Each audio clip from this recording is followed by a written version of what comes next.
其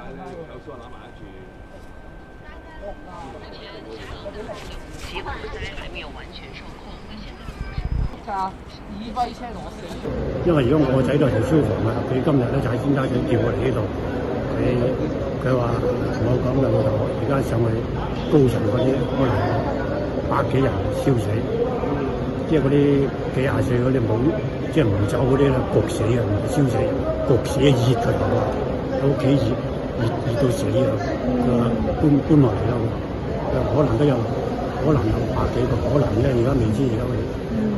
佢上去睇下先知。我哋小心啲啊，因為你燒成晚嗰啲結構唔知得唔得啊？講真危樓冧樓唔出奇㗎，而家好大鑊㗎。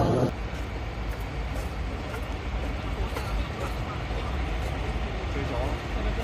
啊，佢有啲單位都係着。